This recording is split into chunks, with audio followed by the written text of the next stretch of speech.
Hello everyone, welcome back to our channel. তো আজকের ভিডিওতে আমরা কেমিক্যাল বন্ডিং চ্যাপ্টার থেকে একটা খুব ইম্পর্টেন্ট টপিক নিয়ে ডিসকাস করবো, দ্যাট ইজ ড্র্যাগোস রুল। তো বেসিক্যালি আমরা জানি যখন কোনো একটা কোভ্যালেন্ট মলিকিউল ফর্ম হয়, the bond is form by the overlapping of the hybrid orbital. That means before overlapping of atomic orbitals, first atomic অরবিটালটা হাইব্রিড হয় ইন্টারমিক্সিংয়ের মাধ্যমে, তারপর তাদের মধ্যে ওভারল্যাপিং হয়। রিজনটা হচ্ছে যখন হাইব্রিড অরবিটালে ওভারল্যাপিং হচ্ছে, they have the similar energy or similar symmetry, তো ওভারল্যাপিংটা অনেক ভালো হয়, বন্ডটা অনেক স্ট্রং ফর্ম হয়। বাট ড্র্যাগোস রুল কি বলেছে, যদি এই কন্ডিশনগুলো ফলো হয় তাহলে কিন্তু সেন্ট্রাল অ্যাটম আর হাইব্রিডেশনে যাবে না। কোন কোন কন্ডিশনগুলো? Central atom must be third period ও লোয়ার, মানে সেন্ট্রাল অ্যাটমটাকে থার্ড পিরিয়ড অর তার থেকে নিচে হতে হবে। এবং সেকেন্ড পয়েন্ট কি বলেছে, the central atom must have at least one lone pair, central অ্যাটমের কাছে অ্যাটলিস্ট একটা লোন পেয়ার থাকতে হবে।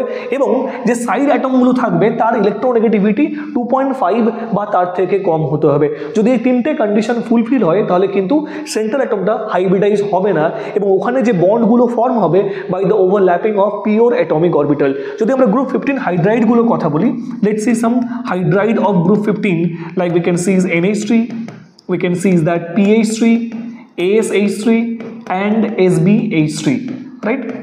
তো যদি আমরা স্ট্রাকচারগুলো দেখি এখানে, this is NH3, this is the structure of NH3, this is PH3,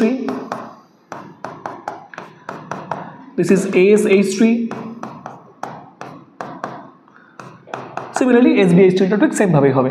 তাহলে এখানে একটা জিনিস দেখতে পাবে যে যদি আমরা PH3 বা ASH3 বা SbH3 ক্ষেত্রে দেখি, তাহলে এখানে ফসফরাস থার্ড পিরিয়ড থেকে, আর্সেনিক ফোর্থ পিরিয়ড থেকে, অ্যান্টিমনি ফিফথ পিরিয়ড থেকে, তাহলে ফার্স্ট কন্ডিশনটা স্যাটিসফাই হচ্ছে। Second condition is that central atom has at least one lone pair, phosphorus, arsenic, antimony প্রত্যেকের কাছে একটা করে লোন পেয়ার আছে। এবং এখানে যে সাইড অ্যাটমটা হাইড্রোজেন, দ্যাট হ্যাজ ইলেকট্রোনেগেটিভিটি 2.1।